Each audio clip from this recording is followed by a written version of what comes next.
Hello, everyone. Welcome back to Talk with Hana. I'm so happy you're joining us today. It's always such a great feeling to see our community growing every single week. Hey, great to be here. And honestly, today I woke up feeling so ready for this episode. We've got something really important to talk about today. I was actually texting my friend this morning and I stopped and thought, wait, should I write she have or she has? And I've been speaking English for years, so I totally understand why this confuses so many learners. Oh, wow. And that's exactly what today's episode is about. We're talking about has and have, two tiny words that cause so much confusion. By the end of this episode, you're going to know exactly when to use has and when to use have. No more second guessing yourself. You'll feel confident using both in real conversations. And here's a question for you right now, before we even start. Which one do you mix up more? Do you sometimes write he have when you mean he has? Or maybe I has by accident?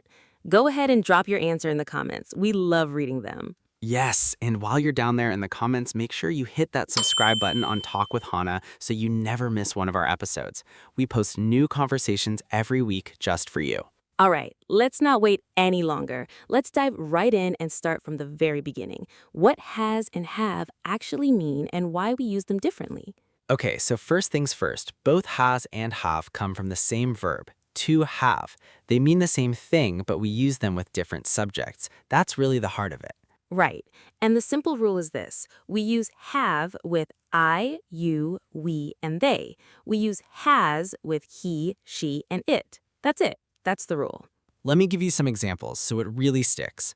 I have a dog. You have a nice smile. We have a meeting at 3. They have 2 kids. See the pattern? All of those use have. And now the has side. He has a new car. She has long hair. It has a beautiful design. My brother has a great job. All of those are he, she, it. So we use has. You know what's funny? When I first learned this, I just memorized it like a little song. I have, you have, he has, she has, it has, we have, they have. I still kind of hear that rhythm in my head sometimes. That's actually a great trick. And you know what? Let's try something. I'm going to say a subject, and you, yes, you, listening right now, try to say has or have before we do. Ready? The subject is my sister.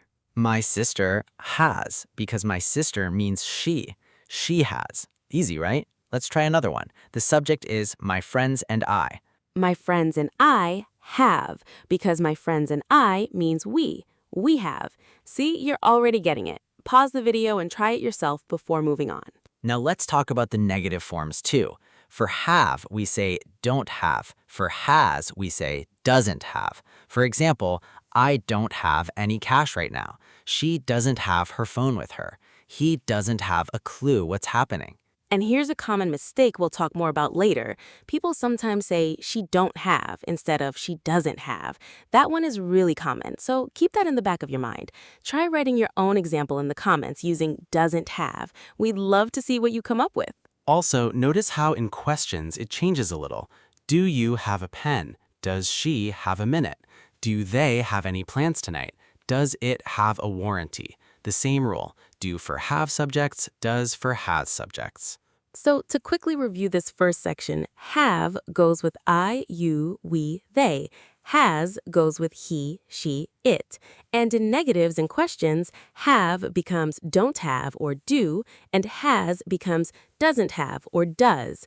Simple pattern, and once it clicks, it really sticks. Okay, so now that we know the basic rule, let's talk about a really important way we use has and have in real life when we're talking about experiences, especially with the present perfect tense. This is where things get really interesting. When we use has or have with a past participle, that's a verb form like eaten, seen, been, done. We're talking about experiences or things that happened in the past but are still relevant now. So for example, I have visited Paris. She has eaten sushi before. They have never seen snow. We have lived here for 5 years. These sentences connect the past to right now.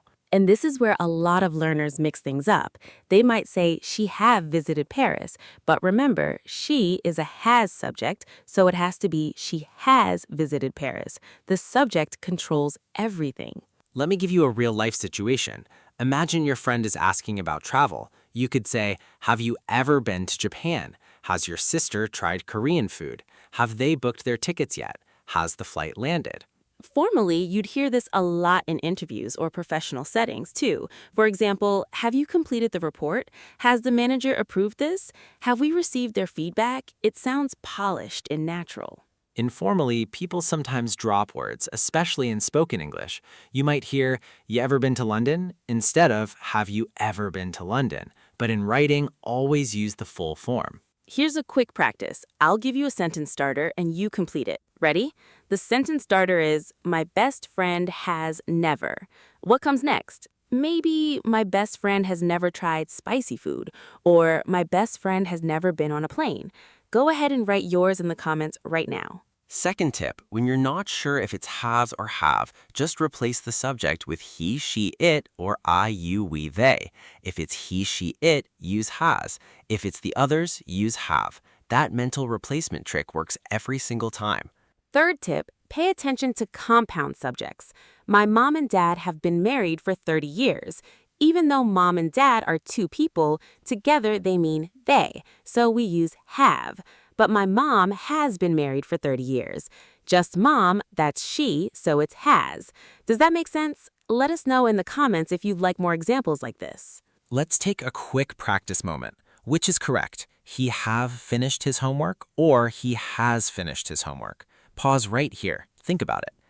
The answer is he has finished his homework because he is a has subject. Simple, right?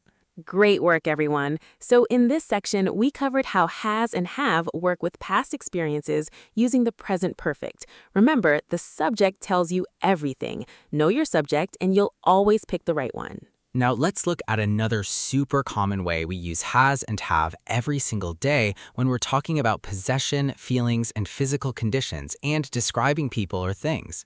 This is honestly the most everyday use of these words. Things like, I have a headache, she has blue eyes, they have a big house, it has a strange smell. We're just describing what someone or something owns or experiences. Think about how many times a day you say things like this.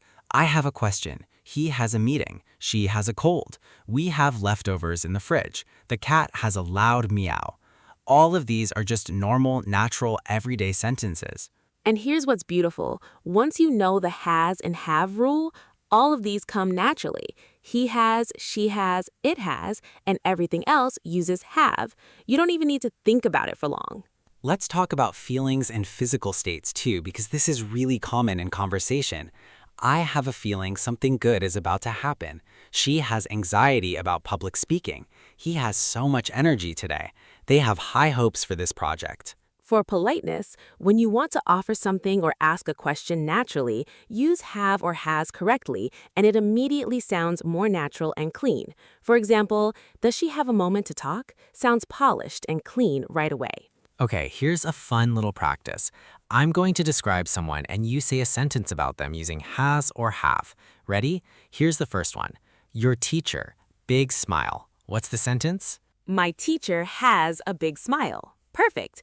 Now try your friends, a lot of energy. Your sentence would be, my friends have a lot of energy. See how natural that sounds? Say it out loud right now. Seriously, say it out loud. Speaking out loud is one of the fastest ways to make grammar feel natural. One more. Your city, beautiful parks. Say it out loud. My city has beautiful parks. That's it. You're doing great. Try making 3 more sentences like this about your own life and drop them in the comments. We genuinely love reading your examples. So to review this section, we use has and have to talk about what people own, how they feel physically and emotionally, and to describe characteristics. The rule stays the same.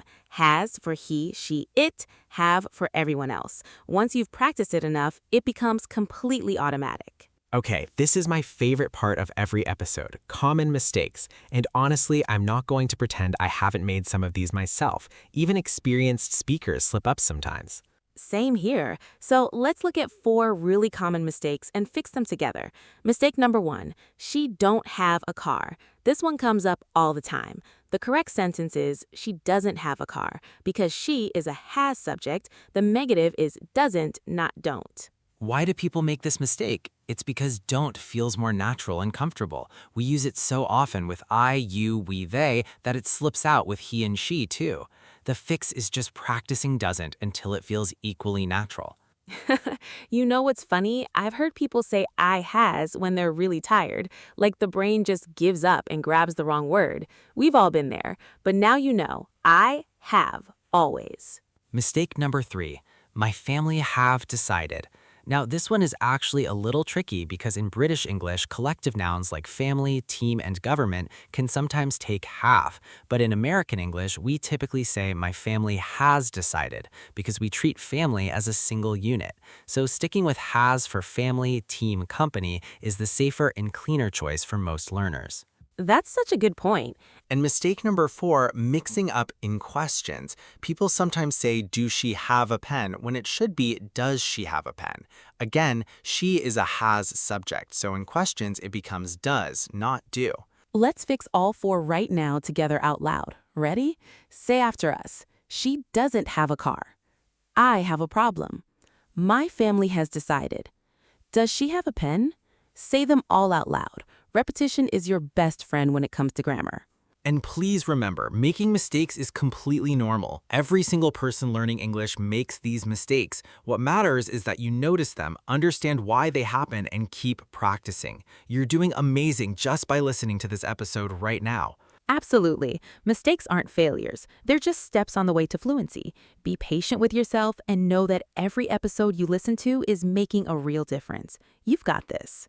All right, let's make this fun. It's time for our Choose the Correct Sentence activity. I'll give you 2 options and you pick the right one. Ready? Let's go. Number 1. A, he have a big family. Or B, he has a big family. Which one is correct? Think about it. The answer is B, he has a big family. He is a has subject. Simple. Say the correct sentence out loud right now. He has a big family. Good. Number 2. A, they have been waiting for an hour, or B, they has been waiting for an hour. Which is correct? It's B, they have been waiting for an hour. They is a have subject. Never use has with they. Nice work. Number 3. A, does your brother have a job, or B, do your brother have a job? The correct one is A, does your brother have a job? Your brother means he, so we use does in questions, not do. Number 4. A, she don't have any money, or B, she doesn't have any money. Which sounds right to you now? It's B, she doesn't have any money. She is a has subject, so it's doesn't, not don't. Now, here's a challenge for you. Take any of those correct sentences and change it a little. Make it your own. Maybe change the subject or the object. For example, he has a big family could become my uncle has a big family, or she has a wonderful family. There are so many ways to practice. And drop your new sentences in the comments below. We seriously read every single one. Remember, perfect grammar is not the goal at first. The goal is to communicate, to try, and to keep going. Every sentence you write in English is a win. Wow, what an episode. I feel like we covered so much today, and I hope you're feeling a lot more confident about has and have right now, because honestly, these 2 words come up in basically every conversation in English. We really did cover a lot. Let me quickly recap the 3 main things we learned today. First, have goes with I, you, we, they, and has goes with he, she, it. That's the golden rule. Second, we use has and have in the present perfect to talk about past experiences that connect to now. Third, we use them for possession, feelings, and descriptions in everyday conversation. And the common mistakes we fixed, she doesn't have, not she don't have. I have, not I has. Does she have, not do she have. Say those corrections one more time out loud before you close this video. That repetition will stick in your brain. Here's a little reflective question for you to think about. Can you think of a sentence from your own life using has or have? Maybe about your family, your home, your work, or how you're feeling today? Write it in the comments. Any sentence at all. There's no wrong answer. And if this episode helped you even a little bit, please give it a like. It really helps our channel grow. Share it with a friend who's also learning English. Subscribe to Talk with Hannah so you get notified every time we upload. And leave us a comment. We truly love hearing from you. You're not just a listener. You're part of our community. Every week you show up and learn something new, and that takes real commitment. We're so proud of you for being here. Keep practicing, keep speaking, and remember, every small step forward counts. See you next time.